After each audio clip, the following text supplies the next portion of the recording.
Ok. Entonces, manos a la obra, pues.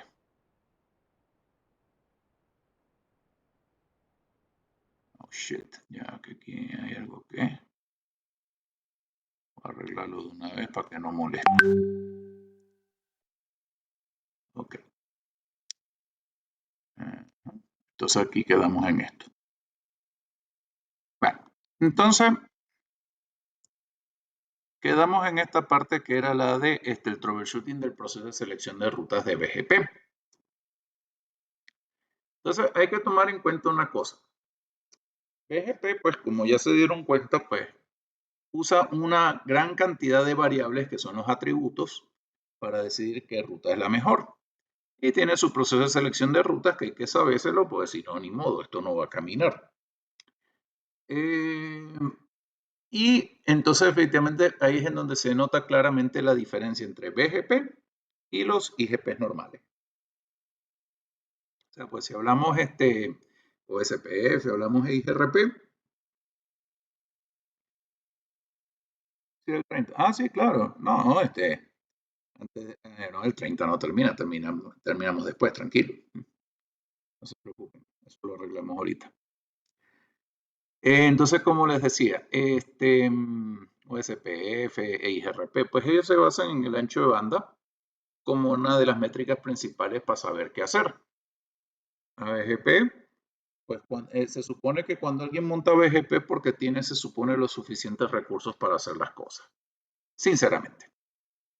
O sea, si se ponen a ver, o sea, BGP, como dicen, no es un protocolo para bebés, vamos a decir así. O sea, si tienes un equipo que es una lata de jamón endiablado, pues créanme que no, créanme que eso no va a funcionar. Una lata de atún o una cosa así. O sea, tiene que ser un router decente. Tiene que tener una cantidad de memoria de procesador suficiente, pues estamos hablando que ahorita una full routing table aproximadamente ocupa 700 megas de memoria RAM. Esa es la IPv4. Después metes la de IPv6, vamos a suponer que sean como unos 400 más. El sistema BT, o sea, digamos, hoy en día un router que tenga menos de 2 GB de memoria RAM, eso no va para el baile para correr un BGP decente. Claro, puedes correr opciones como por ejemplo que solamente te pasen la ruta por defecto, o puedes poner a correr que solamente te pasen las rutas originadas en el sistema autónomo donde esté, pero sinceramente, pues digamos que donde le sacas más partido a BGP es cuando obviamente tienes la full routing table que tú puedes tener el poder de decisión, sobre todo si tienes varias salidas. ¿Okay? Entonces, el proceso de selección de rutas, pues ya nosotros nos lo conocemos. Entonces tenemos pues el peso más alto. Y como siempre les digo, pues siempre está los pasos 0 y el doble 0. El paso 0, que es que el próximo salto sea alcanzable. O sea, porque si el próximo salto no es alcanzable, ni siquiera se molesten en leer esto. Y el doble 0 es el longest match. O sea, si ustedes, por ejemplo, si a ustedes les envían un prefijo como /24, pero a otra gente se lo envían como una /22, por ejemplo, ustedes no tienen de qué temer que quiera hacer el /22, pues no lo va a lograr. Porque ustedes son la ruta más específica. Entonces digamos que esos son los dos primeros pasos de decisión de BGP sin siquiera haber tocado este proceso. Un salto alcanzable y el longest match. Después de eso, entonces ahí sí viene esto. El peso más alto, el local preference más alto, que la ruta sea originada por el router local, el AIGP más bajo. Realmente, pues como les dije la vez pasada, pues el AIGP yo jamás lo he usado en mi vida. Es como nos pasó hoy un caso en el trabajo que dijeron, no, que entonces el cliente indica que entonces un MED. Y yo, si no se usa pues esa vaina. Es demasiado abajo en el proceso de selección de rutas como para usarlo. Usamos Waze, Local Preference, usamos ASPAT. O sea, usamos cualquier otra cosa menos el MED, pues está en el lugar 7, imagínense. O sea, esto está como que demasiado lejos para que pueda hacer algo. Entonces,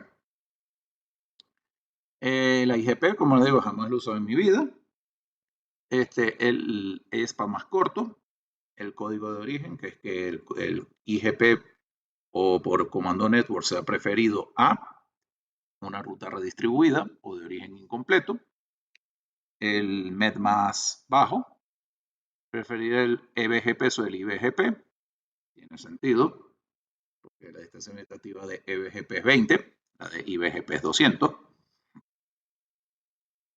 Después, si es IBGP, entonces prefieres la ruta por el vecino más cercano. Si tienes EBGP, prefieres la ruta más vieja, porque es la ruta más estable. Y después prefieres el camino con el router ID más bajo o cluster list más bajo, más corto, pues, si es con route reflectors. Y por último, pues el que tenga la dirección IP de vecino más baja. ¿Ok? Entonces, pues lo interesante es que, como ya ustedes vieron antes, cuando BGP hace match, pues el proceso de elección de ruta se acabó.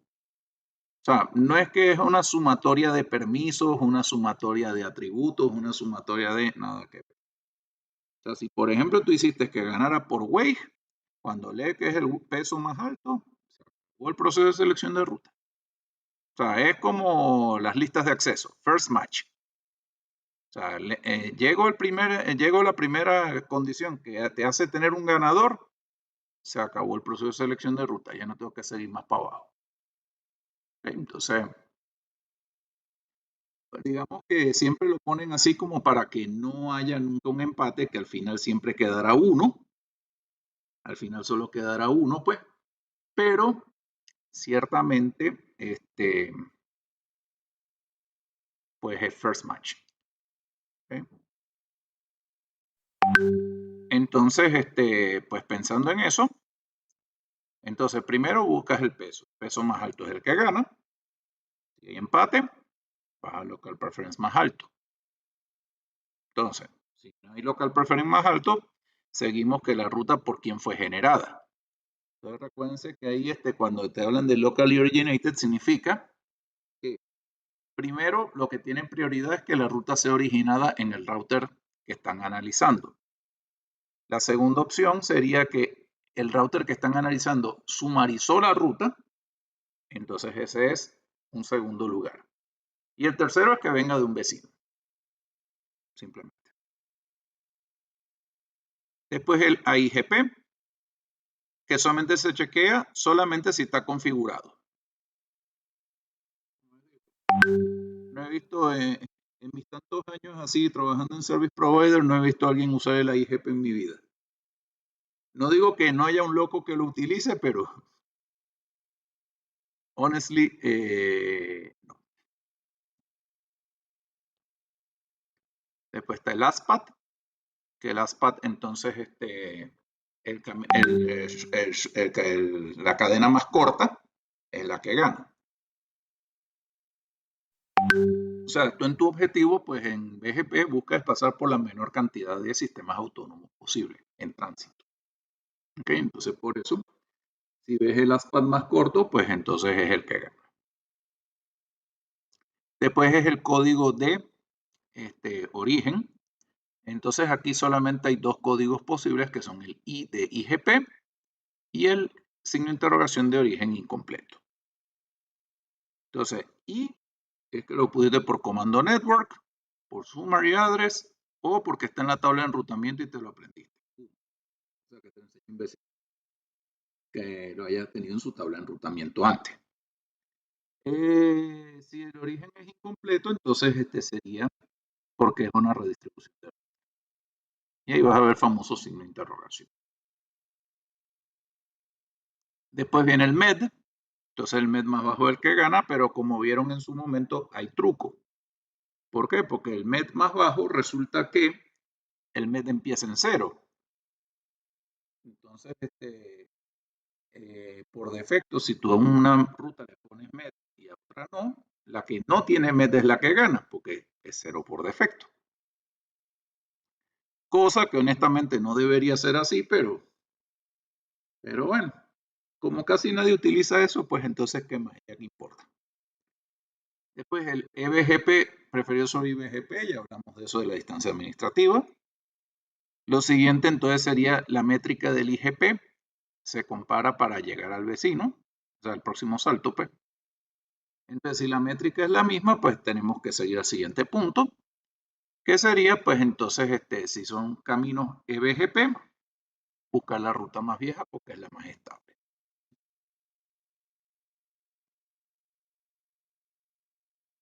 Después lo siguiente es el router ID, mientras más bajo mejor. Si los router ID están empatados, pues entonces es el vecino con la dirección IP más baja. Y ahí definitivamente, pues, ya ahí se acabaron los empates. Aquí, pues, por lo menos con lo del router ID, hay que tomar en cuenta que, pues, si están en IBGP, pues entonces también podrían tener el cluster list, que entonces tiene que ver con la cantidad de saltos internos en route reflectors. Entonces el cluster list, el más bajo es el que gana, y ya está. ¿Okay? Después tenemos entonces otra cosa que hay que tomar en cuenta, que es lo de los sistemas autónomos privados.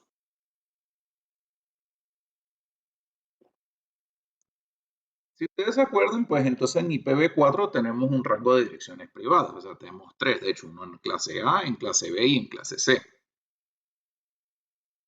Y los ASN pues también tienen sus dos rangos privados, uno en el pequeño, que es en el 16 bits, y el otro en el de 32. En el 16 bits son los últimos 1024, pues del 64.502 al 65.534. En entendido que el 535 está reservado. ¿Okay? Y pues el otro es de 4.200 millones hasta el último que saca. Ese es el rango de direcciones, perdón, de sistemas autónomos privados. Entonces, normalmente, un sistema autónomo privado se utiliza, bien sea en ejemplos como tenemos nosotros, o sea, ejemplos de laboratorio. Entonces, realmente queremos, mira, queremos ver cómo funciona BGP. Ahora haces con un sistema autónomo privado y no dañas a nadie. Pero hay que reconocer que, pues, al ser sistemas autónomos privados, adolecen del mismo problema que tenían las direcciones IP privadas. Las direcciones IP privadas, ¿por qué no podían salir a Internet directamente? Porque no eran únicas. O sea, podías tener una, dos o n compañías que tuvieran el mismo direccionamiento. Entonces, no se puede. Entonces, en los sistemas autónomos, lo mismo. O sea, no se podría usar un sistema autónomo privado porque no es único. Hay que tomar en cuenta, pues, que pues, anteriormente sí hacía un poquito más de sentido por el tema de preservación de sistemas autónomos. Recuerden que antes tenían solamente 65.536 sistemas autónomos. Y considerando que el 0 y el 65.535 están reservados, pues entonces ahí sí necesitabas tener un rango para los sistemas autónomos privados porque valía la pena tenerlo. Realmente cuando lo pusieron a 4 bytes, pasó más o menos lo mismo que pasó con IPv6. O sea que sí, pusieron el rango de dirección de sistemas autónomos privados para el de 4 bytes, pero realmente pues es una cantidad tal de sistemas autónomos que eso no se va a acabar tan fácil. ¿Okay? Entonces definitivamente la idea es que es imperativo que un sistema autónomo privado no puede estar en el atributo de la SPAT cuando lo vayas a publicar al mundo exterior. ¿Por qué? Porque pueden haber varias organizaciones que estén usando ese mismo AS. Entonces, lamentablemente eso va a causar una gran confusión por no ser un sistema autónomo que sea unique. Entonces, ¿qué es lo que se tiene que hacer? De hecho, esto está configurado en los routers de los proveedores, que entonces tienes neighbor, la dirección IP remove private AS. Entonces, ese comando, ¿qué hace? O sea, no es que la SPAT deja de existir, sino que entonces vas a salir con el de tu proveedor. ¿Okay? O sea, si tú, por ejemplo, marcaste tu sistema autónomo privado una vez, entonces cuando lo veas en internet lo vas a ver con el sistema autónomo de tu proveedor. El que sí es uno público, pues, y unique. O sea, no es que por decir remove privatize, entonces no voy a tener absolutamente nada. Sino que, pues, tú vas a sustituir tu sistema autónomo por el del proveedor y punto. Ya después el proveedor internamente, él sabe que, sí, es que nosotros tenemos una sesión con un sistema privado con este cliente. Ok, no hay problema. Okay. Entonces, bueno, realmente, pues, aquí hay algunos comandos debug que podrían ser útiles, aunque sí les digo que dependiendo de las circunstancias, especialmente si tiene problemas de alto consumo de CPU, el debug lo que va a hacer es más bien peor el remedio que la enfermedad. ¿Por qué les digo esto? Porque el debug tiene la particularidad de que es el comando de más alta prioridad del router. Entonces, como es más alta prioridad, pues él siempre va a buscar espacio para ejecutarlo. Y si tienes entonces problemas de que tienes alto consumo de CPU, pues hay debugs que son bastante intensivos a nivel de recursos. Y pues entonces, como les dije, puede ser peor el remedio que la enfermedad. Por esas razones que realmente, como por syslog te puedes enterar de los problemas, normalmente las notificaciones BGP no son en secreto, sino que la notificación BGP sale el syslog, ¿verdad? Y como dice aquí, no usen muchos debugs, ¿por qué? Porque te va a poner una gran carga sobre el router. ¿Okay? Pero como les digo, o sea, realmente lo que está pasando que sea serio a nivel de BGP, por ejemplo, que levantes una adyacencia o te envíen una notificación y por ende se va a caer una adyacencia, suele ser mostrado por syslog. Entonces ahí no van a tener tanto problema. ¿Okay? Pero si quieren hacer debugs, el primero no lo hagan. El debug IP routing, pues imagínense, IP routing es prácticamente todo. Es la mayor parte de los procesos en el router, ¿no? ¿Sabes? Para la creación de la tabla de enrutamiento. Y entonces, por ejemplo, pues ese sí va a consumir bastantes recursos. Debug IPVGP, entonces es para ver en tiempo real los cambios de estado. Para lo que son los feeds. O sea, si ustedes quieren aprenderse la máquina de estados en vivo, pues entonces ahí te lo va a mostrar. Que dice, ok, pasamos a estado idle, pasamos a estado connect, después pasamos a OpenCent y así va. Entonces ahí te vas a recordar si de verdad los estados que te enseñaron fueron de verdad, sí o no. Es lo único para lo que más o menos te puede funcionar. Bueno, y también, por ejemplo, si tienes la negociación de capacidades, eso sí podría ser interesante. O sea, que, por ejemplo, que tú digas, no, yo necesito que tenga Address Families, pues voy a montar IPv6 también. Entonces eso lo puedes ver cuando negocie las capacidades. Tal vez el problema es que cuando ya la sesión BGP está establecida, pues ese debug IPVGP como que no mucho. Ya va, Johannes, que llegué tarde y no pude ver la pregunta. A ver, ¿qué decía? ¿Un debug en producción? No, realmente no. Porque la mayoría de las cosas que tú necesitas ver con los comandos show suele ser bastante ilustrativo y mucho menos intensivo. Digamos que tal vez un debug siempre es bueno saber qué puedes hacer cuando estás en un ambiente de laboratorio y quieres ver o que sea un problema medio raro, ¿no? O sea, si hay un problema medio raro ahí que puede haber, pues entonces ahí sí tal vez vas a necesitar un debug. Normalmente los que hacen debug son los del tag de Cisco, que ya es cuando ya normalmente uno no da y entonces dice, bueno, señores del tag, vean a ver qué está pasando aquí.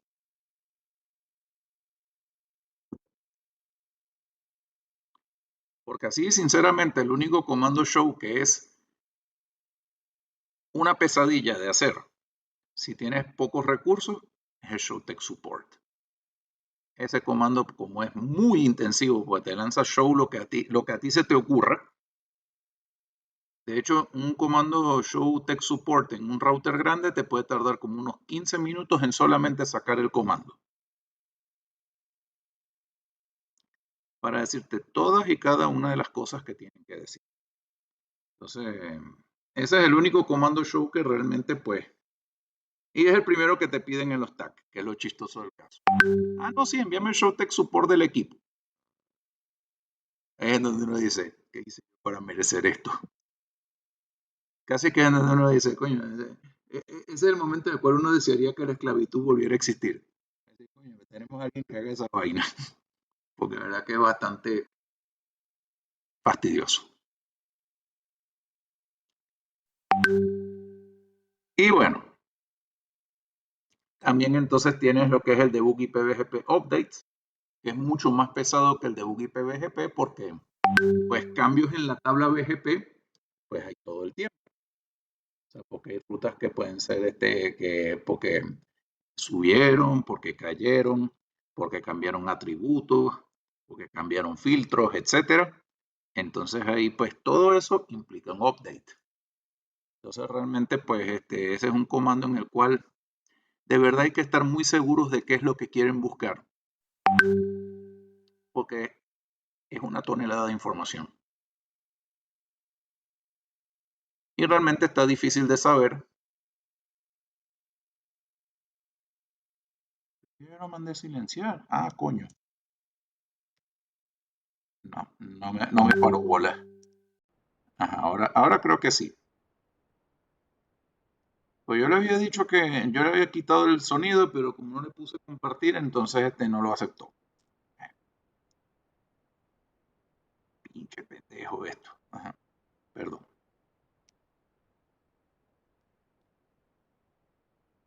Ok, bueno, sí.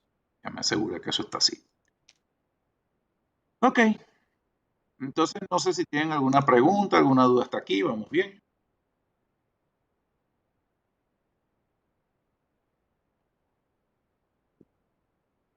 Bien. Ok. Vamos entonces con el multiprotocol BGP. Aquí, por ser un ambiente, pues, enterprise, pues relativamente el multiprotocol BGP es relativamente sencillo. ¿Por qué? Porque uno en una empresa, en un ambiente enterprise que no seas de proveedor de servicio, simplemente lo único que vas a necesitar son las address families tradicionales, la IPv4 unicast, IPv6 unicast y ya está. Pero cuando ya empiezas a estar en otros ambientes, pues entonces te van a pedir no solo la IPv4, sino VPNv4, la VPNv6, te van a pedir IPv4 Level Unicast, IPv4 Segment Routing, no, Segment Routing es otra cosa, pues después el link state. Hay otra cosa que se llama BGP Link State, hay otro que es de familia FlowSpec, o sea, son una cantidad de familias que uno dice, ¿y para qué sirve toda esta porquería? ¿Quién sabe? Pero sí, o sea, el multiprotocol BGP se puede complicar bastante ya en un ambiente más grande, ¿no? Porque pues tienes BRF, tienes otras cosas, entonces hace que sea un poco más complicado. Aquí pues es simplemente address family sencillas, IPv4, IPv6 y ya está. Entonces, ¿qué hay que pensar cuando uno hace troubleshooting de esto? Entonces, primero que todo, lo que tienen que acordarse es que en IPv4, por defecto, ahí sí está activo. O sea, el vecino está activado por defecto cuando estás en el address family IPv4. Y es el único que lo hace así. Porque en IPv6 y cualquiera de los otros, neighbor activate. ¿Por qué? Pues si no activas el vecino, simplemente ni va a arrancar. En el address family IPv4 incluso puedes hacer que también tenga que hacerlo, cuando le pones el no BGP default IPv4 unicast. Si le pones eso al principio, entonces hasta para los vecinos IPv4 también le tienes que hacer neighbor activate. Otra cosa, cuando estén haciendo la parte de IPv6, tomen en cuenta una cosa. Yo puedo tener configuración cruzada. ¿Qué quiere decir esto? Que yo, por ejemplo, normalmente cuando uno trabaja, por ejemplo, con los IGPs, yo envío los prefijos IPv4 en el address family IPv4 y los prefijos IPv6 en el address family IPv6. Lo que no vas a encontrar en los IGPs es configuración cruzada. No, que en la familia IPv6 envío prefijos IPv4. No. Y viceversa tampoco. En cambio, en BGP sí se puede encontrar ese caso. ¿Por qué? Porque yo, por ejemplo, yo puedo intercambiar las rutas a través de una sesión TCP IPv4 o TCP IPv6. Entonces, ¿qué quiere decir esto? Que yo puedo tener una sesión, como ven aquí. O sea, esto no es un error de tipeo. Hey, pero yo puse una dirección IPv4 aquí y le puse activate y tal. No, no es un problema de tipeo. O sea, de hecho, está hecho de tal manera de que tienes una sesión IPv4 que transporta prefijos IPv6. O puedes tener una dirección IPv6 que transporte prefijos IPv4. Sinceramente, no es muy recomendable cuando se trata de sesiones así con clientes. ¿Por qué? Porque vas a tener problemas con el próximo salto. O sea, cuando tú tienes así un neighbor en IPv4, normalmente IPv6 va a generar lo que llaman la dirección IPv4 embebida. O sea, que es una dirección IPv6, pero al final los últimos 32 bits son los de la dirección IPv4 que hubieses tenido en este neighbor, por ejemplo. Entonces, ¿cuál es el problema que trae eso?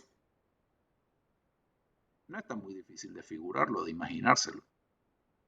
Que entonces esa dirección IPv6 realmente no existe.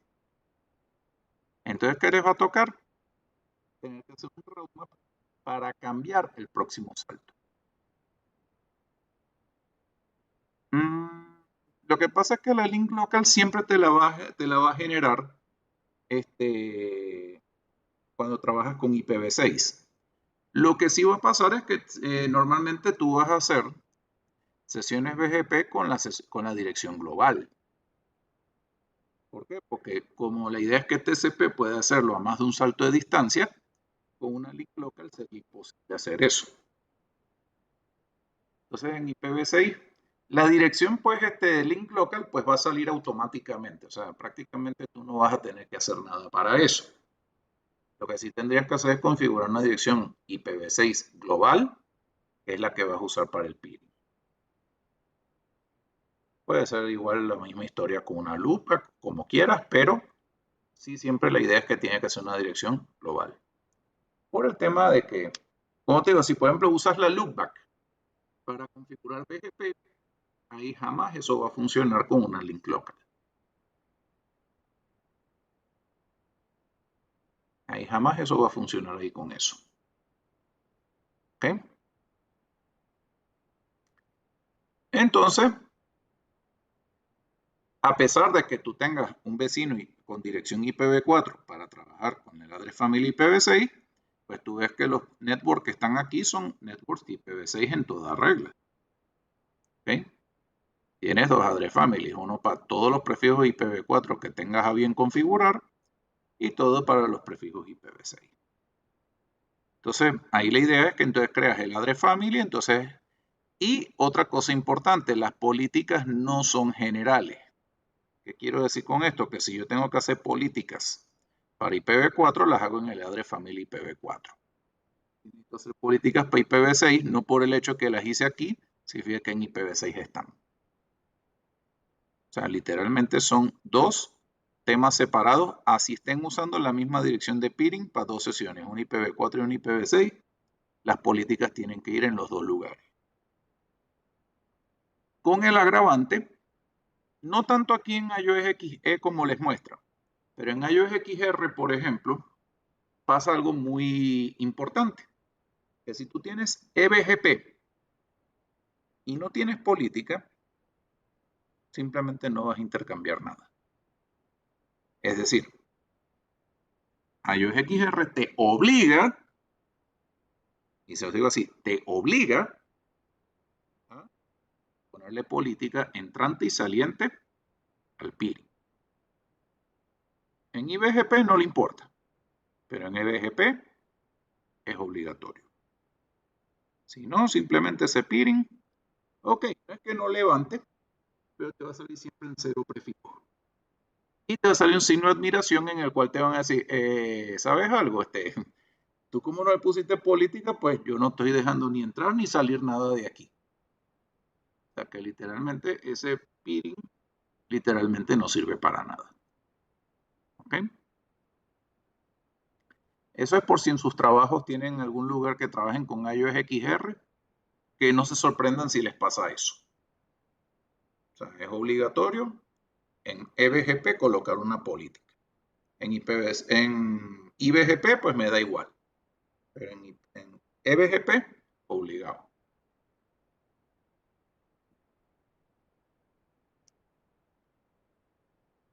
Entonces los comandos para verificar en IPv6, pues si ustedes se fijan, los comandos que usamos eran show BGP IPv4 única summary.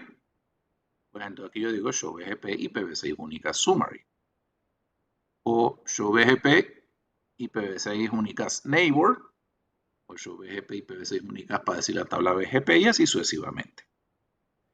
Y esto era lo que les comentaba, que ven que aquí aparece la famosa dirección que es embebida en IPv4.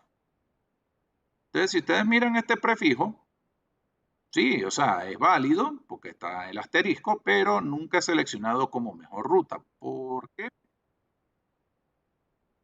Porque esta dirección IPv6 no existe.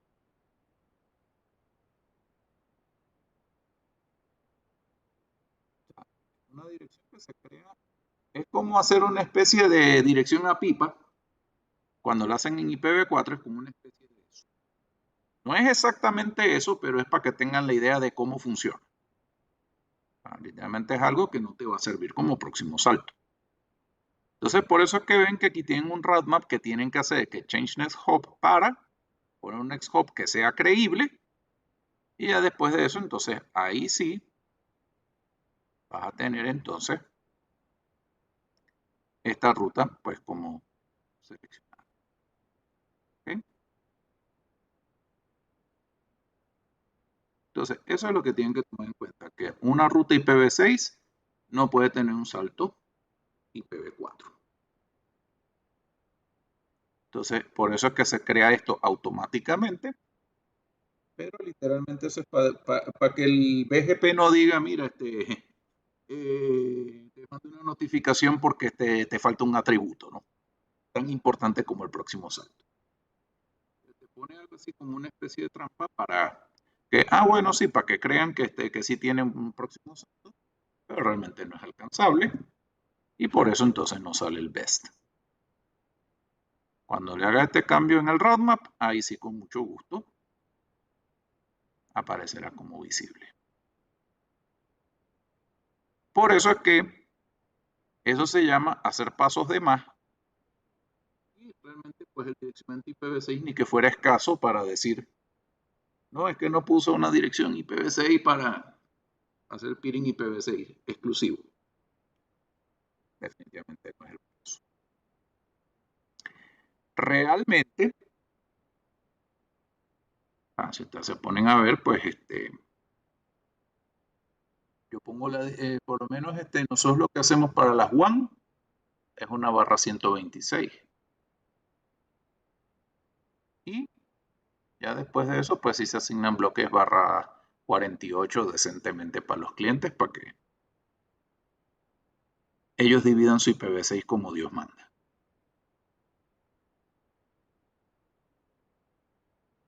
Solo les recuerdo que esto es un troubleshooting que les voy a decir que es que viene de la voz de la vida, ¿no?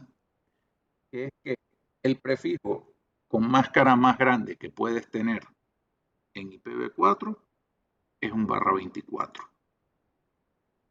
Si tú tratas de enviarle a un IPT, a un proveedor de servicio, pónganse Telia, un lo que sea, pues. Si ustedes a un proveedor de servicio le tratan de enviar algo más pequeño, o sea, con una máscara de más bits que /24, no te lo va a aceptar. Porque las normas de moral y buenas costumbres dicen que en BGP no se envían subredes. Y pues tener algo más pequeño que /24 es entendido que no puede ser otra cosa que no sea una subred. Lo mismo pasa en IPv6 con los /48. O sea, si yo trato de enviar un /64, por más que una dirección perfectamente válida, yo trato de enviar eso a un peer BGP en IPv6, él no lo va a aceptar. Porque él dice, yo no acepto subredes. Entonces, lo máximo que le puedes enviar es un /48. Solamente para que lo tengan en cuenta. O sea, por si ven que falta alguna ruta en el camino, ustedes dicen, hey, pero yo estoy enviando esta y no se ve. Miren la máscara primero de lo que están enviando. Si ven que es algo muy pequeñito, por debajo de los límites mínimos, posiblemente sea eso. Una máscara más larga de 24 bits o más larga de 48 en IPv6.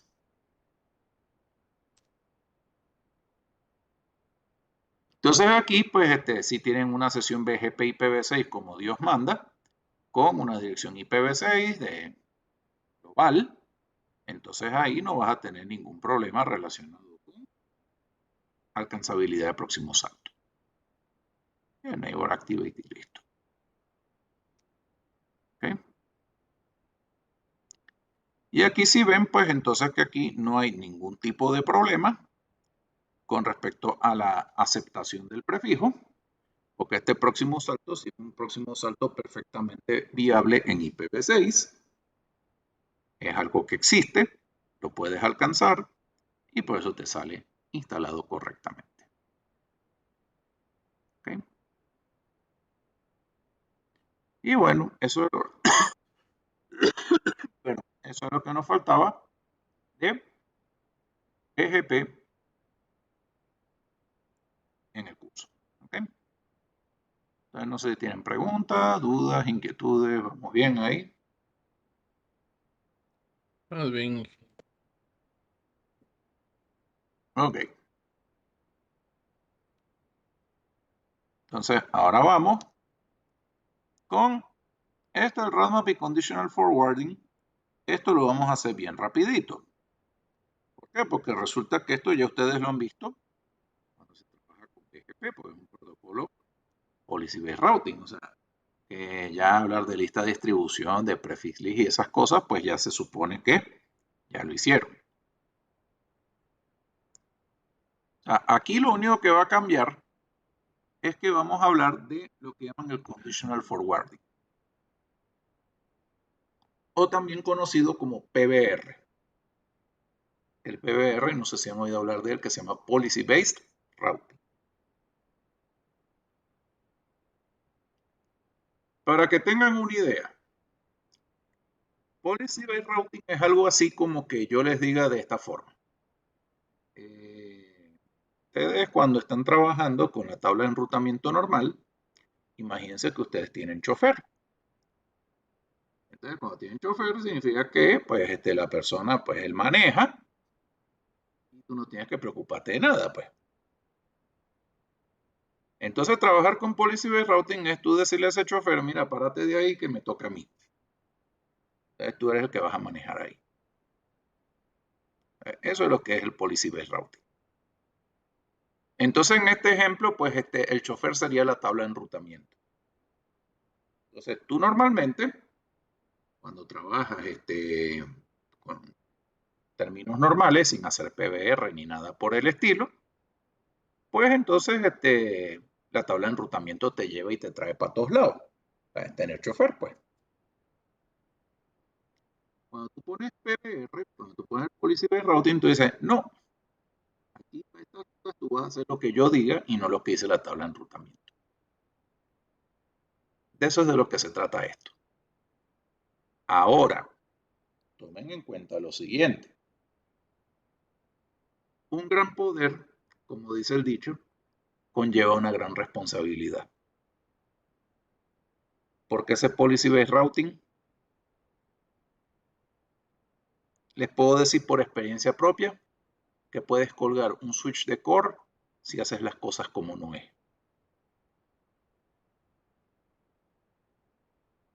Y saben que los switches de core son grandecitos. Puedes colgarlo tranquilamente.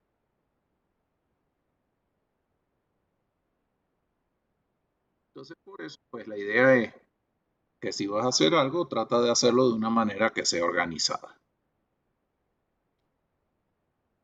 Porque si vas a poner Policy Based Routing para todo, entonces prácticamente el pobre procesador va a andar que lo va a estallar.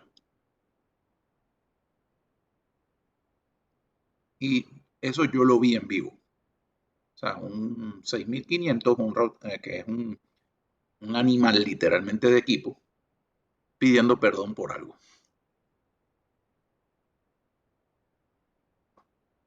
Eso no me lo contaron, sino que lo vi en vivo. ¿Por qué? Por andar haciendo PBR como no es.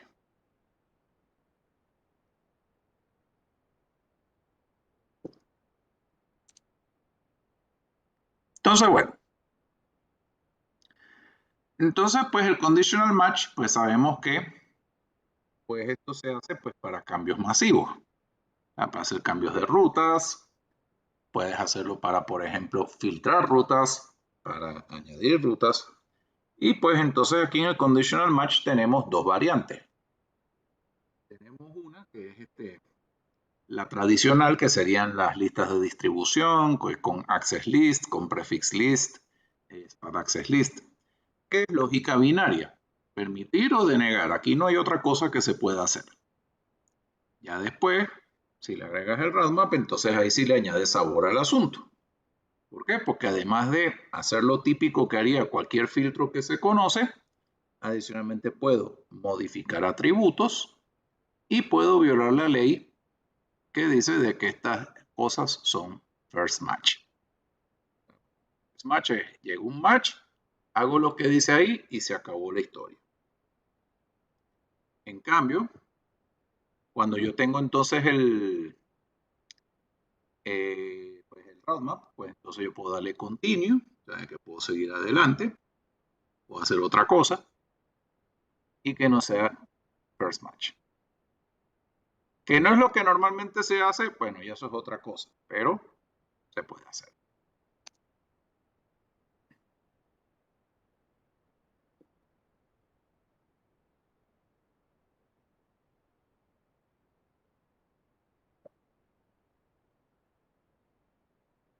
Entonces las ACLs, pues para decirlo rápidamente, pues entonces, para lo que hace uno básicamente esto es para tres cosas.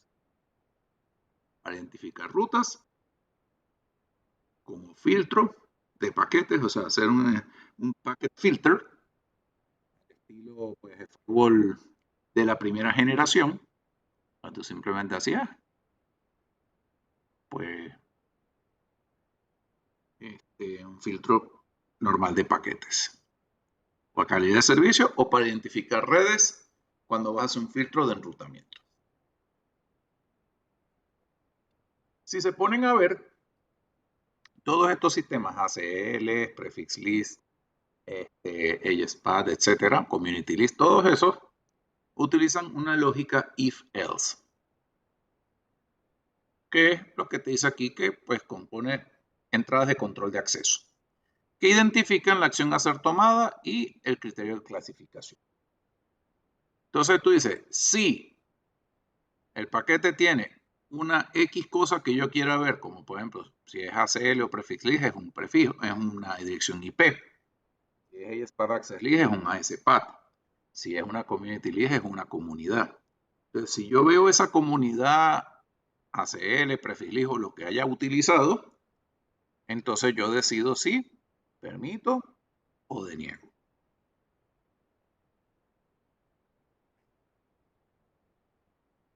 Esto corre top-down, o sea, empieza del número de secuencia más bajo al número de secuencia más alto y es first match. O sea, una vez se cumpla lo que tenía que decir, pues se acabó la historia. Match, hice esto y no hay manera de que siga adelante. Y al igual, todos estos mecanismos, pues que hablamos anteriormente, tienen que la última línea dice deny any. O sea, que lo que no sea explícitamente permitido será denegado. Entonces, eso es lo que hay que tomar en cuenta. Entonces, bueno, las CLs estándar, las CLs extendidas o pueden ser nombradas. Realmente, pues,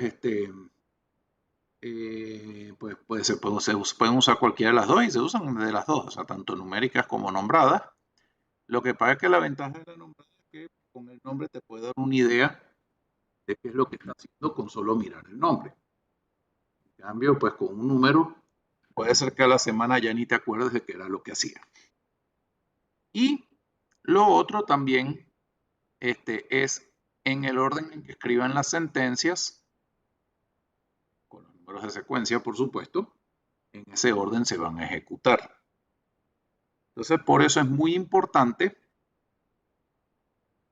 que hay que tomar en cuenta que lo que yo escriba ahí sea algo que no sea contradictorio. O sea, por ejemplo, decir que voy a permitir una barra 24 y después de eso en la siguiente línea voy a denegar un host. Porque eso nada más va a ocurrir. Porque como primero escribiste que era permitir la barra 24, pues entonces todos los hosts están permitidos. Entonces, después que te vengas a decir deny, pues eso jamás va a ocurrir. Entonces, por eso es que es muy importante que en el orden que ustedes hayan colocado los números de secuencia, en ese orden se va a ejecutar. Y que llega un punto en el cual, pues entonces que si incurres en contradicciones, lo primero que sale es lo primero que ocurre. O sea, aquí pues los conflictos se dirimen de una forma muy sencilla. ¿Por qué? Porque si tienes algún problema, lo que va a pasar simplemente es que lo que esté con el número de secuencia más bajo es lo que va a ocurrir primero y lo segundo jamás va a ocurrir. Y ya está. Entonces, para entrar en el modo de edición, tú pones IP Access List Standard y pones el número o el nombre. Y ya después de ahí pones el número de secuencia, la acción que es permito deny, los datos de la fuente y wildcard y listo. Aquí pues en las ACLs existen los comodines any y host. Any es literalmente permitir todo. Y host es un barra 32 específico. Poco más que decir. Y la diferencia es IP Access List Extended y que los datos entonces, aparte de la acción que es permito deny, tienes que decir qué protocolo es y después vienes con los datos de la fuente y los datos del destino. ¿Okay?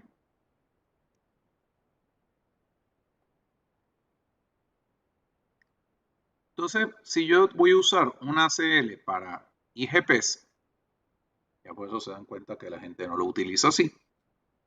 Entonces, lo que es la fuente identifica a la red y el destino identifica a la longitud de prefijo más baja permitida.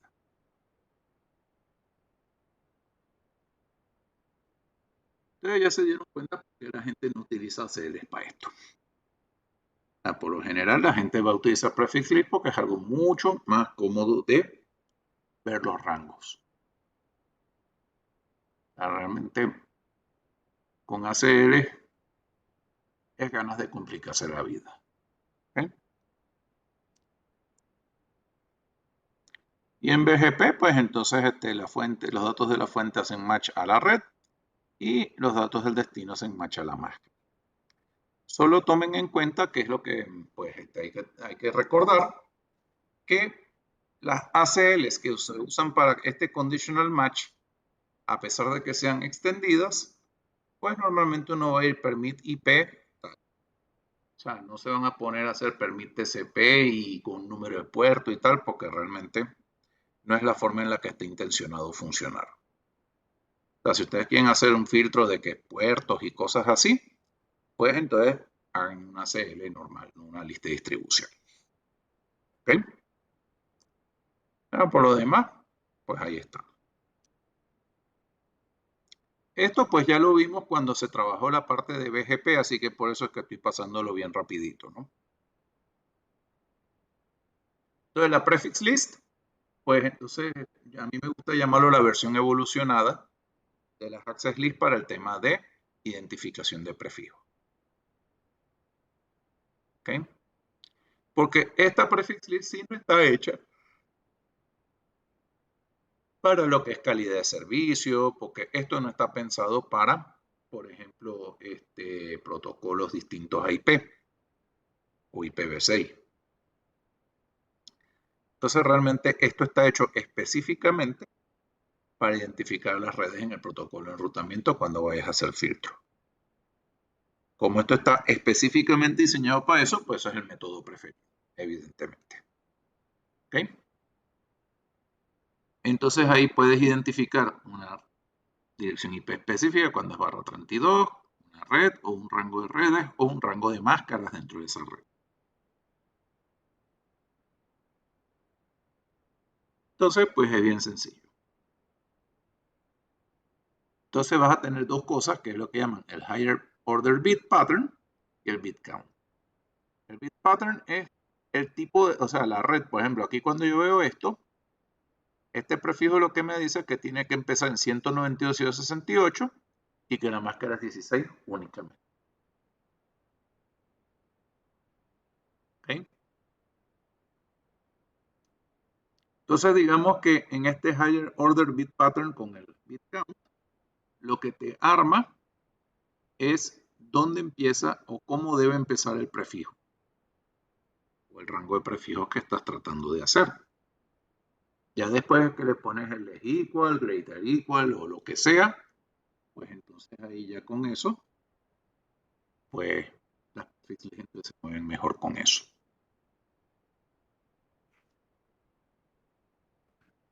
¿Okay?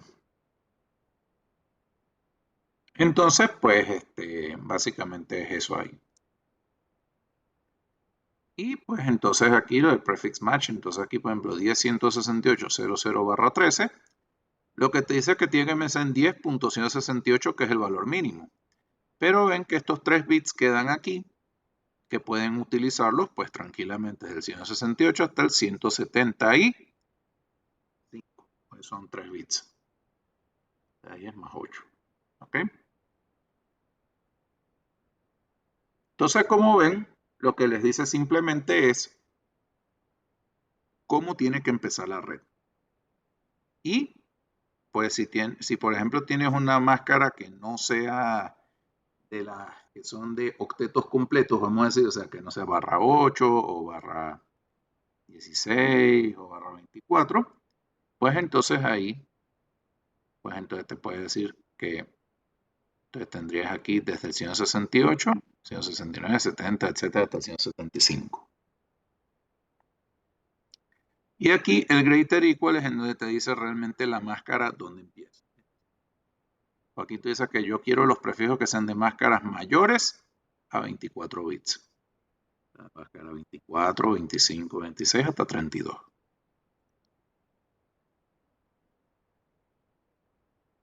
Entonces ahí, pues, eso es lo que pasa con las prefix lists. Entonces, como ven, identificar una cantidad grande de prefijos es mucho más fácil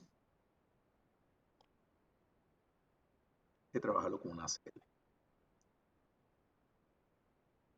¿Okay? Entonces, cuando es IPv4, IP prefix list, el nombre de la lista, El número de secuencia, si ustedes no lo ponen, va de 5 en 5 automáticamente. La acción, que es permit o deny, el prefijo y el rango de máscaras que quieres usar.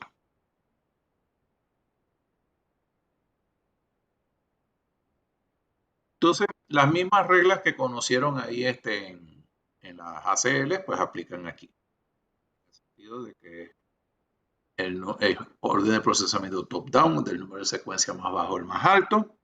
Es first match, o sea, una vez que se cumple ya no leo el resto de la lista. Y pues que la última línea dice deny any. O sea, todo exactamente igual como lo hubiesen hecho en la ACL, salvo que es más cómodo identificar rangos de prefijo. ¿Okay?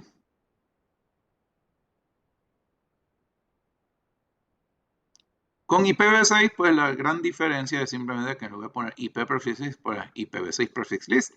Y lo demás es exactamente la misma vaina. La funciona hasta con las mismas faltas de ortografía. Obviamente la diferencia es que las máscaras son diferentes y los prefijos son IPv6. Pero por lo demás, funciona exactamente igual. O sea, simplemente aquí, como dicen, hasta con las mismas faltas de ortografía. Entonces, lo que hicieron fue, lo único que cambiaron fue que ahora es IPv6 aquí en el comando y que ahora pones un prefijo IPv6 y la lógica es la misma. ¿Okay?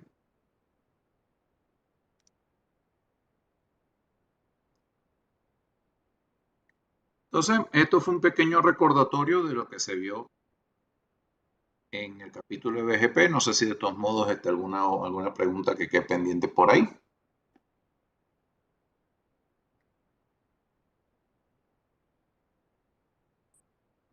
No, vamos bien.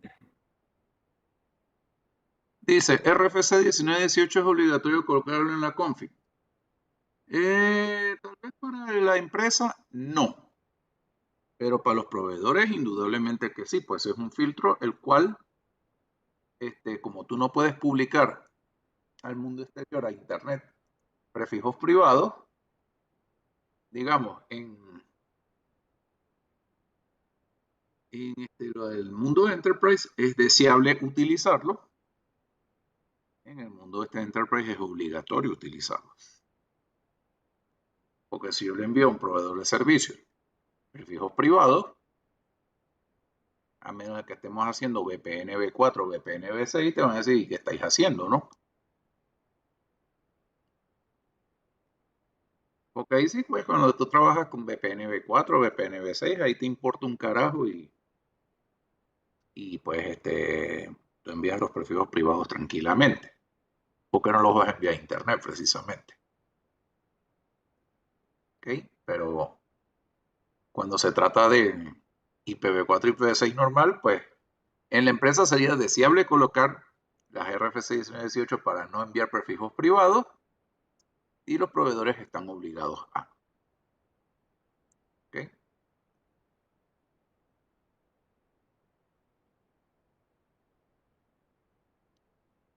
Después viene el roadmap. Entonces el roadmap, aquí hay que tomar en cuenta que el roadmap tiene dos funcionalidades. Una que ustedes ya vieron que fue cuando se hizo en BGP. ¿Okay? Que en BGP tú lo que haces es entonces pones el roadmap y entonces puedes filtrar prefijos, pero a su vez puedes modificar los atributos de los prefijos. Pero existe otra cosa de los roadmap que lo vamos a ver ahorita, que es lo que les decía el Policy Based Routing. Entonces, el Policy Based Routing es que yo, por ejemplo, verifique unos prefijos y en función al origen, en función a una característica que haya marcado, entonces lo que te digo es, ok, si tú provienes de este IP, por ejemplo, tu próximo salto te lo voy a cambiar a este. Cosas así por el estilo. ¿Okay? Digamos que si uno utiliza en su forma más sencilla el roadmap, funciona muy similar a la ACL. Pero algo que es muy importante en el roadmap es que yo puedo utilizar cualquiera de los recursos anteriores. O sea, por ejemplo, yo dentro de un roadmap puedo meter una prefix list, puedo poner un ASP.AD access list, un community list, etc. ¿Puedo colocar un roadmap dentro de otro? Sí, pero realmente pues se hace bastante más complejo verificar, pues imagínense un roadmap que tiene varias sentencias y yo tenga que ver qué es lo que hace para meterse después en el padre. Dios, o sea, un padre, hijo, eso es, digamos, un árbol genealógico muy complicado, pero se puede hacer. Pero lo que puedes colocar, o sea, lo más normal que tú veas en un roadmap es que coloques ACL, prefix list, lo que sea. Un roadmap dentro de otro sí es un poquito más complicado de ver, pero se podría. Entonces, el roadmap, pues entonces hay que tomar en cuenta que pues, es el insumo básico con el que se trabaja en BGP. ¿Por qué? Porque con eso pues yo logro política única. Entonces, un roadmap básicamente tiene 4 cosas que decir. Primero, el número de secuencia. Hay que tomar en cuenta que si yo no coloco número de secuencia, pues voy a ir de 10 en 10. Si no coloco acción de procesamiento que es permit o deny, se entiende que va a ser permit.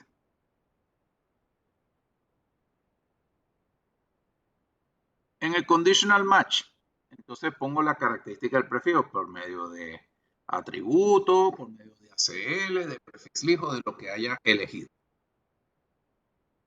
Si yo no tengo ningún comando match en una sentencia de roadmap, lo que significa es match all. Así de sencillo.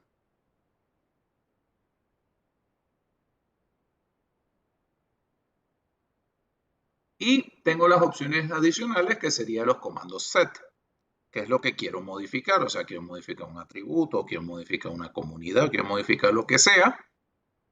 Pues entonces están los comandos set. Entonces, si en una sentencia de roadmap no tengo ningún comando match ni ningún comando set, lo que quiere decir es que dejo pasar todos los prefijos y no les modifico nada. Pero al igual que puedo tener un comando match, uno set, ninguno de los dos, o uno u otro, también puedo tener varios de lo mismo. O sea, puedo tener varios comandos match o puedo tener varios comandos set. Depende de cómo estén ubicados, es que van a actuar. Y eso lo hablamos en un rato. Por ejemplo, aquí, pues ven que está bastante sencillo. ¿Por qué? Porque es un comando match. Entonces aquí, por ejemplo, si es permit, dejas pasar y no cambias nada. Aquí como este es deny, entonces si tú estás en la CL2, te deniegan. Pero hay un dato curioso. ¿Qué pasa si tú no estás en la CL2? Entonces, como no se cumple esto, tampoco se cumple el deny. Pasa a la siguiente sentencia. ¿Ok? O sea, si tú tienes un match IP address aquí y tú cumples con la CL, entonces te va a ocurrir lo que dice aquí arriba. Aquí dice deny. Si aquí tú cumples la CL1, entonces permit. Y aquí tú ves que entonces te dice la CL3, entonces le cambias la métrica a 20. Entonces aquí ven que tienes un comando match y uno set. Y en este de abajo que no sale nada, entonces significa que aplica a todos los prefijos y no le modifico ningún atributo. Solo hay que recordar que como pues la última línea del roadmap dice lo mismo que la última línea de cualquier otra cosa que hayas hecho para filtraje. La última línea dice deny any. Dicho en otras palabras, si esta línea no existiese, significa que lo que no esté en la CL1, 2 y 3, como no aparece explícitamente para nada, pues sería eliminado. Pero como tienes esta línea aquí que dice permit, pues entonces es el equivalente al permit any. ¿Okay?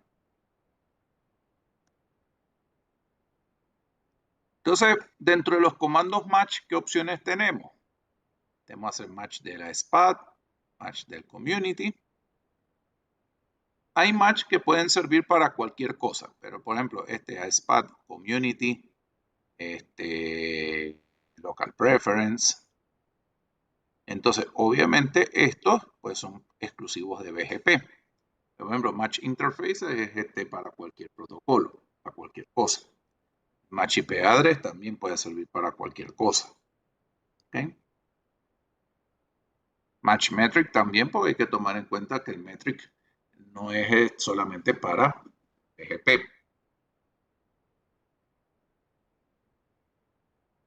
Y aquí tienes un Match Tag, que el tag se utiliza como un identificador de ruta. Más o menos lo mismo que hubieses hecho con comunidades en BGP, pero si estás en un protocolo que no es BGP. ¿Okay? Entonces, el protocolo que estás usando no es BGP, quieres identificar rutas, pues entonces pones este tag. Y al igual que pasaba con las comunidades, poner una comunidad o poner un tag no es para el router que se lo puso, sino para que otro más adelante te lo pida y ejecute en consecuencia. ¿Okay?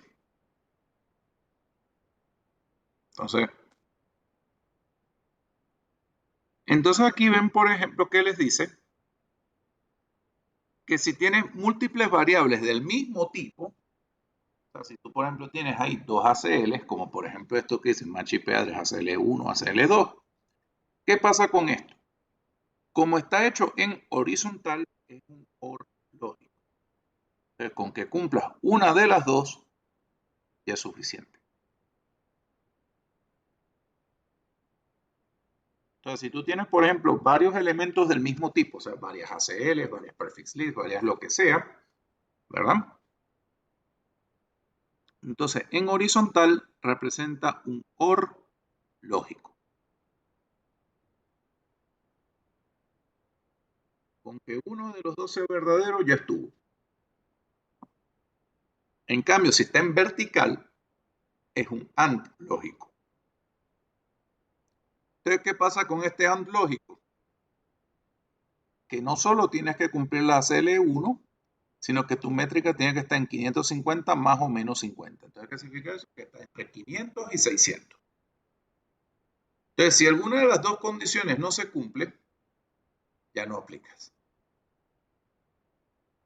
O sea, no es que yo aplico la CL1 y tengo métrica de lo que sea y va a funcionar. Tiene que cumplirse este rango específico y tiene que cumplirse esta CL. Por eso cuando vayan a poner múltiples comandos match, lo que tienen que tener cuidado de que los comandos no sean mutuamente excluyentes, ¿no? O sea, normalmente poner una ACL y una prefix list no se colocan juntas, porque los dos hablan de lo mismo, hablan de direcciones IP. Entonces existe una alta posibilidad de que sean mutuamente excluyentes y como las pusiste en vertical, entonces significa que esa sentencia jamás se va a cumplir. Por eso es que ven que en vertical es para dos elementos completamente diferentes. O sea, por ejemplo, yo puedo hacer un match IP address y puedo hacer un match ISPAT. Eso sí. Porque la SPAT es una cosa y prefijos son otra. Sí se pudiera hacer. Entonces, eso es lo que ustedes tienen que tomar en cuenta ahí. Cuando vayan a poner en vertical, no se les ocurra la brillante idea de colocar cosas que sean mutuamente excluyentes, porque si no, eso jamás va a funcionar. En cambio, pues si colocas en horizontal, con que una de las dos funcione, en este caso, con que una de las dos ACL se cumpla, pues ya con eso ya estuvo. ¿Okay?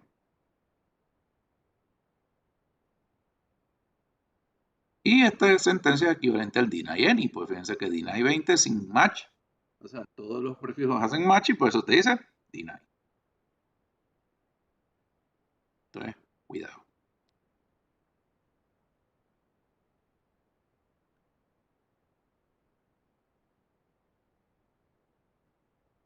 Entonces, bueno, ahí pues una cosa que puede pasar de que a veces por lo menos yo pocas veces he visto en los roadmaps en producción que tengan mezclados así permits, denies en las sentencias. Digamos que el deny que ocurra automáticamente porque no cumples con la ACL o porque no cumples con las cosas.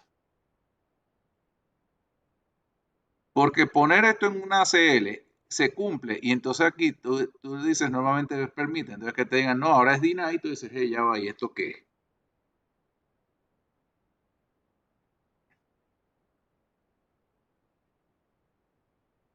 Entonces cuando haces match a un deny en el conditional match, simplemente te excluye la ruta de esa secuencia en el roadmap. Entonces, pues normalmente, pues para hacer las cosas más fáciles, lo que la gente suele hacer es simplemente, pues entonces yo pongo todo del mismo estilo, o sea, permit aquí, y después entonces yo en la ACL es que yo digo, si permites, si pasaste la ACL, pues entonces que estés aprobado. No que si haces, si cumples con la ACL1, ahora va a adivinar a ver si de verdad va a funcionar o no. Pues se complica un poco la cosa. ¿Okay? Y aquí está entonces los comandos set. Realmente los comandos set ven que aquí brilla PGP. Tienes el ASPAT prepend, tienes el local preference, tienes origin, tienes wait, tienes lo que sea, ¿no? Pero también existen valores que yo puedo tener set que sean para cualquier cosa, como por ejemplo el next hop o set metric o el tag. También tienes otra cosa que es el continue. Realmente el continue incluso tú lo puedes usar con número de línea. O sea que tú puedes saltar, por ejemplo, la sentencia 20 ahí. O sea, aquí yo tengo la sentencia 10, se cumple. Chévere, entonces le pones continue. Sinceramente, pues es mejor que ustedes hagan más bien, se llama poner continue, que salten a otra línea. Sería continue y el número de línea al que quieres pasar. O sea, es como cuando ustedes tenían lenguajes de programación que usaban este listado, ¿no? Como por ejemplo Basic. El lenguaje de programación Basic tenía el número de línea para toda vaina. Entonces decía go to y ibas a la línea específica. Aquí pues puedes hacer con el continue lo mismo. O sea, mandarlo a la línea del roadmap que tú quieras hacer. ¿Ok? Ojo, y esto es importante cuando se trabaja en esto, ¿no? Poner un comando set es un aprobado implícito. O sea, pues si voy a modificar atributos, no voy a modificar algo para un prefijo que voy a votar. ¿Sí me explico? Entonces, si ustedes van a modificar atributos, digamos que eso se puede considerar como un permit implícito. ¿Ok? Entonces, aquí con el next hop, aquí hay que tomar en cuenta un detalle, ¿no?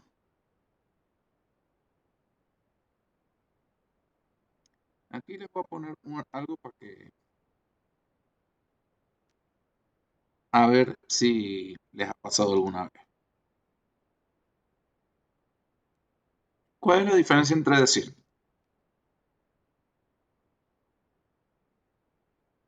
o decir?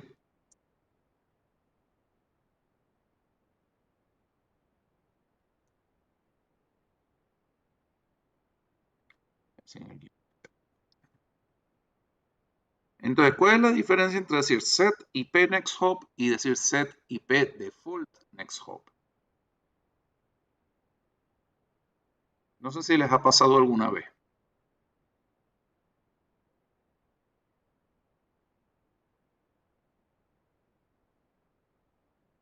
Sí, no, tal vez quizás de pronto.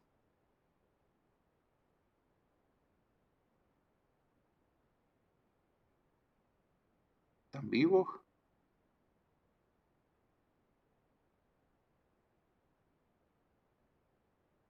Sí, sí, están conectados, ¿verdad?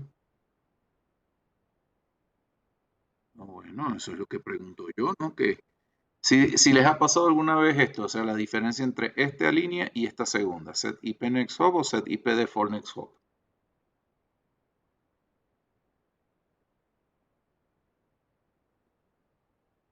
Ok, entonces les comento. La diferencia es sencilla.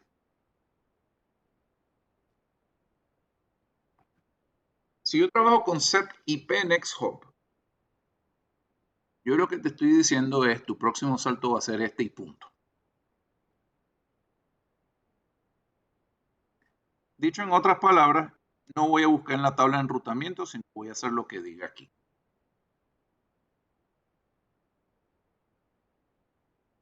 O sea, aplicas el PBR y se te olvidó la historia. En cambio, cuando tú hablas de set IP default next hop, ahí estás obligado a verificar primero la tabla de enrutamiento y si no, esto sería como el equivalente a, no es exactamente una ruta por defecto, pero más o menos parecido. O por lo menos indicas el próximo salto que vas a tener si la ruta no está en la tabla de enrutamiento, a donde quieres llegar, pues. Entonces esa es la diferencia. Set IP next hop es simplemente decir tu próximo salto va a ser este y punto. No voy a leer ni la tabla de enrutamiento, sino que no me interesa lo que diga la tabla de enrutamiento, este es tu próximo salto y date por servido. En cambio, cuando tú pones IP default next hop, lo que le estás diciendo es, ok, vamos a verificar si existe una ruta en la tabla de enrutamiento, la utilizo. Si no, pues entonces uso lo que es el default next hop. Entonces, como dicen, es como hacer una especie de trampa, hacer como una ruta por defecto sin hacerla. Eso es lo que es el set IP default next hop. Algo así como hacer una ruta por defecto, pero sin hacerla.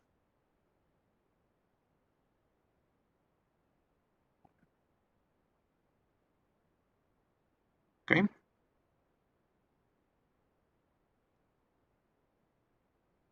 Por eso, cuando ustedes utilizan lo que llaman el PBR, el Policy Based Routing, también conocen como el nombre de ruta estática con esteroides. Y ya les voy a decir por qué. Porque precisamente el router toma las decisiones de enrutamiento basadas en la dirección IP destino. O sea, yo en base a dónde quiero ir, lo busco en la tabla de enrutamiento y pues entonces digo, este es el próximo salto y punto. Pero pueden haber escenarios que requieran cambiar ese criterio. O sea, no es un destination-based routing tradicional. Reviso la tabla de enrutamiento, busco el destino y en base a eso lo envío por un próximo salto. Cuando hablamos de policy-based routing, que es el conditional forwarding, yo lo que digo es, busco los criterios que quiero buscar y en base a esos criterios, como por ejemplo la longitud del paquete, por qué interfaz está entrando, etcétera. Entonces yo puedo decir, bueno, mira, si el paquete viene de tal lado, envíalo por este próximo salto. Que la tabla de enrutamiento dice que se vaya por otro lado, no, tú vas a hacer lo que yo te diga. Por eso es que les decía, la tabla de enrutamiento normalmente es el chofer de nosotros. Nos lleva a tal, él toma la ruta, uno no se pone así a discutir, sino simplemente envíame esta vaina y punto, ya está. Pero con Policy Based Routing tú dices, papi, párate de ahí que me toca a mí. Entonces, tú decides sin ver, consultar la tabla de enrutamiento. Digamos que esto tiene problemas y beneficios. El beneficio es que entonces tú puedes determinar de una manera arbitraria, por eso es que le dicen que es una ruta estática con esteroides. Porque entonces, pues tú puedes definir en base a la fuente, decir qué próximo salto le vas a poner, etcétera, pero funciona como una ruta estática porque solamente influye en el router donde lo colocaste. Es decir, vamos a hacer un dibujito para que nos entiendan. Bueno, hay uno más adelante aquí.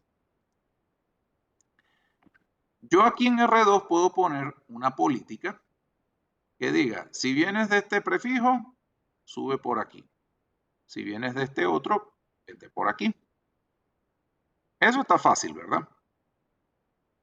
Pero ¿qué pasa? Yo solamente influencio lo que hace R2. Pero ¿qué tal si R3 dice que la mejor ruta para llegar a R4 es devolverse para acá?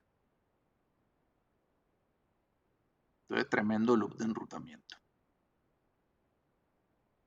¿Por qué? Porque como la tabla de enrutamiento te hubiese dicho que fueras por acá, entonces no te iba a causar ningún problema. Pero como te quisiste poner a jugar el God Mode del juego, que es el modo Dios y decir, no, yo me voy por donde me dé la gana, bueno, después.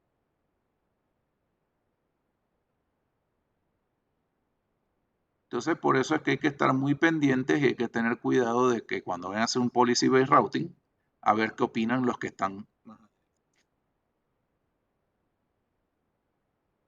No sea que te vayas a encontrar con un camión de frente.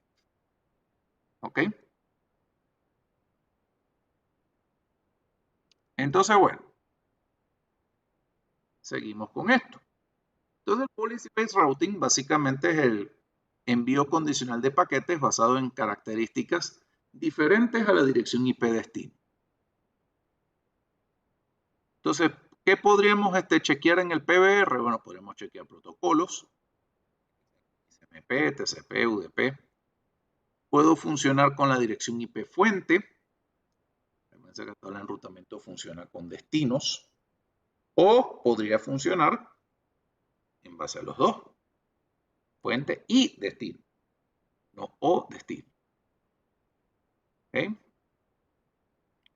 Y puedo asignar de manera manual pues, las diferentes rutas al mismo destino basado en latencia, velocidad, utilización de los enlaces. Entonces, como ven, literalmente es sentarse en el puesto del piloto y manejar ustedes. Es decir, tú vas a hacer esto y punto. Ahora, ¿qué problemas trae eso? El primero que todo es lo que dice la carga administrativa. Como les dije, he visto un router 6500 llorar con esto. Es que no es un filtrado como tal, sino que básicamente es que tú decides por qué ruta quieres mandar a la gente. Es como querer jugar a BGP, pero sin tener BGP. Es algo así como eso. Por eso es que llaman una ruta estática en esteroides. ¿Por qué? Porque no tiene inteligencia de red. O sea, tú estás diciéndole, como dirían en los países es que el automático no se va a usar si no vas a usar lo manual. Como les dije, esto es como en los países, pues, tipo Venezuela, Cuba, cosas así, que esto se llama democracia participativa. Te participo que vas a ir por este lugar y punto. O sea, no es inteligencia de red, pues no es que intercambias esas rutas policy based, no. Yo digo simplemente te voy por acá y punto. Por eso es que les decía que puede ocurrir el caso en el cual, ok, vamos a suponer, influenciador de ruta, digamos que por eso es que se dice que es una ruta estática con esteroides. ¿Por qué? Porque es una configuración estática, entonces si vienes de tal lado, te mando por acá. El único problema es si R3 no piensa lo mismo que tú. O sea, pues si R3 piensa que, vamos a continuar por aquí, estáis hecho. No hay ningún problema. Pero ¿qué pasa si R3 dice, no, aquí en lugar de ser un puerto giga, es un puerto Fast Ethernet? La vaina resulta que se va a devolver para acá. Y si tú por Policy Routing dices, vete para acá, bueno, para atrás. Y así vas a andar en un loop de estúpido. ¿Ok? Entonces, por eso es que hay que tener cuidado cuando hagan esto el PBR. Y porque normalmente, pues, le hace mucha carga al router. Es un casito que en el que, pues, no me hace sentir orgulloso de él, pero normalmente yo cuento esta anécdota.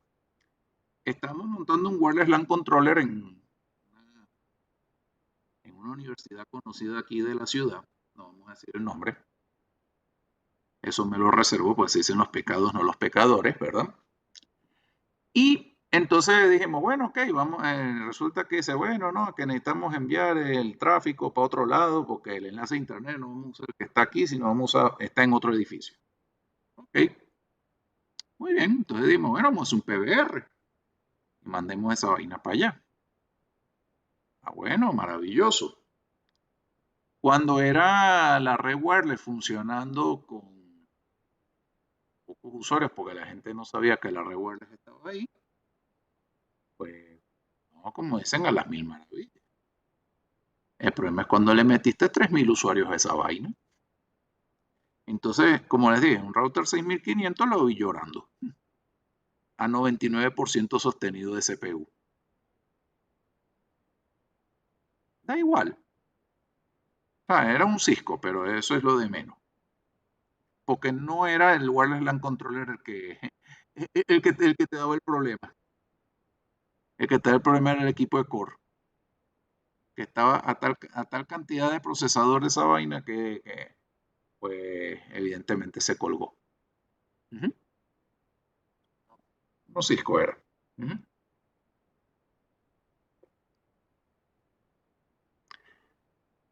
Entonces, para que tomen en cuenta eso, ¿no? Que sí, está bueno, está bonito, decir como la película de Jim Carrey, el todopoderoso, I've got the power, no, hombre, así, ¿verdad? Pero cuando empiezas a meterle usuarios a eso, cuando empiezas a meterle caña de verdad, ahí es en donde vas a ver si de verdad tu policy de routing está bien hecho o no. Pues cuando veas que estalla el procesador de algún equipo, tú dices, creo que así no era.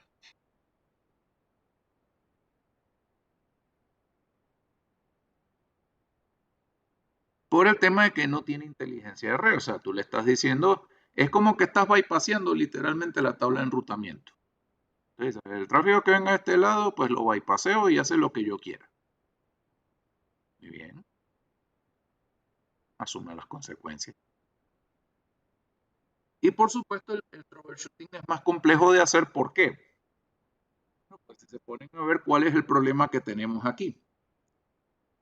Que entonces yo tengo una cantidad de prefijos que no están siguiendo la tabla de enrutamiento, que es lo primero que uno hace cuando busca tú haces un show IP route y haces un trace route. Eso es lo primero que uno hace cuando se trata de troubleshooting de temas IP en general, ¿verdad? Sí, pero como estás haciendo policy based routing, no estás haciendo lo que es la tabla de enrutamiento. Entonces ahí vas a tener que buscar primero si existe el PBR, segundo, dónde está y tercero, qué está haciendo. Entonces digamos que le añades complejidad a la situación y habría que ver qué tanto vale la pena las cosas. Dicho en otras palabras, muchas de estas cosas aquí que han visto ustedes en CCNP tienen la particularidad de que funcionan, como digo yo, como las medicinas. ¿Por qué? Porque no arreglan una cosa sin joder otra. ¿Ok? Entonces, digamos, el policy based routing es muy bonito, tal, funciona, el pelo, tal, pero si lo haces mal, pues básicamente, pues en lugar de arreglar, lo que estás haciendo es empeorar el problema. A veces les digo, no hay una cosa que no arregle que no se joda con eso mismo que hiciste. Y esto en ninguna forma quiere decir no lo hagan nunca en la vida. Sino lo que quiere decir es piensen bien lo que están haciendo antes de hacerlo. Esa es la enseñanza. ¿Ok? Entonces, ¿cómo se configura el PBR? El PBR simplemente es un roadmap. Ni más ni menos. Es un roadmap, tú configuras el roadmap, tal, secuencia, todo exactamente lo mismo. Haces un match, pero aquí normalmente los comandos match no son para protocolos de enrutamiento. O sea, tú no lo estás aplicando en el protocolo de enrutamiento, sino lo vas a poner en una interfaz. Y estos Policy Based Routing tienen la particularidad de que son solamente entrantes. ¿Por qué? Porque tú estás decidiendo cómo vas a salir, pero está en función a cómo entra. De hecho, si se fijan, no tiene indicación para poder ponerle sentido, como por ejemplo podías decir, no es que yo puedo poner in, out, como hacías en las listas de distribución, en las prefix lists, etcétera. No. Aquí cuando montas un Policy Based Routing, solamente lo pones en la interfaz entrante porque él es el que decide cuál vas a tomar de salida. ¿Ok?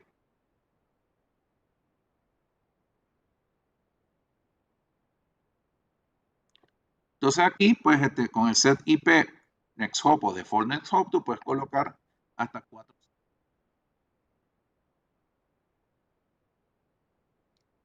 Entonces, la diferencia es que si yo no le coloco la palabra default, es usar el Next Hop así como está. El default lo voy a usar si y solo si no existe una ruta en la tabla de enrutamiento. Si existe una ruta viable, vas a usar esa en lugar de lo que diga el default Next Hop. ¿Ok? Entonces aquí tienen un ejemplo de cómo es la traza que está haciendo desde R1 hasta R5. Aquí tienes 10.555 desde 10.1.1. Entonces vas para R2, vas para R4 y vas para R5. Eso es lo que hace la tabla de enrutamiento Destination Based Routing tradicional que han hecho toda la vida. ¿Verdad? Bueno, fíjense que aquí yo puedo hacer. Entonces aquí tengo un access list que dice que es de la 10.1.1.0. Si vas a la 10.550, entonces ¿qué vas a hacer? Le vas a cambiar el next hop al 10.23.1.3, que es irse por aquí, por arriba. ¿Ok? Y ves que entonces en la interfaz por donde está entrando el tráfico, que es en la giga 01 de R2, dices IP policy, roadmap y el nombre del roadmap. Entonces, ¿qué es lo que va a pasar aquí? Que cuando vengas desde acá, entonces ahora la traza va a ir a 12.1, pero después a ir por acá y para acá. El problema que puedes tener es si R3 no piensa lo mismo que tú, que es darle continuidad al camino, que es irse de R3 a R4. En lo que te dice, si tú de R2 lo mandas para R3 y R3 dice, sí, mi próximo salto es R2. Te vamos a andar haciendo un loop así de gratis. ¿Verdad? Entonces, eso es lo que pasa. Ese es el riesgo también cuando hacen, porque es como cuando tú haces el camino con rutas estáticas. Entonces, si tú le marcas un próximo salto que no es, puede ser que entonces termines haciendo un loop de gratis. Con PBR también lo puedes hacer. Entonces, por lo menos antes de hacer el Policy Based Routing aquí en R2, asegúrense de que está haciendo R3 primero. R3 para llegar hasta acá lo hace por R4. Chévere. Así no hay routing loop y problema. ¿Ok? Entonces, cuando tienes la traza ahora que hiciste el Policy Based Routing, aquí ves. R1, R2, R3, R4 y R5. Entonces ya está haciendo lo que yo necesito. Ahora, esto es lo que hace difícil el troubleshooting. Miren esto. Si yo veo show IP route desde R2 va en el 10555, ¿qué está pasando? Va a tomar por aquí. O sea, es decir, tú estás contradiciendo lo que dice la tabla de enrutamiento. Entonces, ese es el problema que te puede causar el policy fail a la hora de hacer troubleshooting, pues. O sea que tú esperas por la tabla de enrutamiento que hagas A y resulta que está haciendo Z. Entonces, ya va, pero esto no se supone que es lo que debería estar haciendo, ¿no? Y como dicen, Houston, we have a problem. ¿Ok? Entonces, eso es lo que tienen que tener cuidado con el policy based routing. O sea, que si saben que se está aplicando, entonces lo primero que tienen que hacer es buscar dónde está. Ustedes hacen el showroom interface y buscas dónde está. Qué es lo que dice. Y ver si lo que está haciendo es lo que tú esperas o no. Porque aquí ven en la traza es que se dan cuenta del pastel. Pues si ustedes miran la tabla de enrutamiento normal, pues esto no cambia. ¿Okay? Otra cosa que es importante con el PBR. Resulta que el Policy Based Routing, si ustedes miran lo que hicieron aquí, yo lo coloco en la interfaz por la que entra el tráfico. Pero ¿qué pasa si el router es el que está generando el paquete? Como los paquetes generados por el router no son afectos por el Policy Based Routing, independientemente de la interfaz por donde esté. Pues como es entrante, y tú lo que vas a hacer es salir, entonces los paquetes que son originados en R2, a pesar de que él tiene un Policy Based Routing aquí, no son afectos, no les afecta lo que diga ese route map. A menos que coloquen este local PBR, que es IP Local Policy. Este sí es en modo global. IP Local Policy y poner el route map. Entonces ahí, si tú colocas ese comando así, IP Local Policy, entonces ahí siempre lo que hayas puesto en el route map siempre se va a cumplir. Entonces eso es para el tráfico originado localmente. Entonces eso es lo que llaman el local PBR. Entonces IP Local Policy. ¿Okay?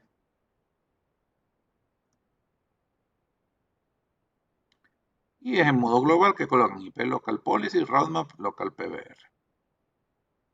Y listo. ¿Okay? Y entonces pues haces el try-sort y aquí entonces verificas si de verdad se está yendo por donde dice que tal. Otra manera de hacerlo es hacer un debug IP policy y hacer el ping que tú quieres probar y aquí vas a ver que entonces te sale policy match, el nombre del route map y por dónde se está yendo. Entonces con ese debug IP policy es que ustedes pueden chequear si de verdad el policy based routing está haciendo lo que dice que va a hacer. Aunque normalmente cuando haces eso, créanme que los roadmaps son bastante eficientes en eso. ¿Okay? Y bueno, that's it entonces. Eso es lo que es la parte de Policy Based Routing. Entonces, no sé si tienen alguna pregunta, alguna duda hasta aquí. Vamos bien. Sí, no, tal vez quizás de pronto. Vamos bien, profe. Ok.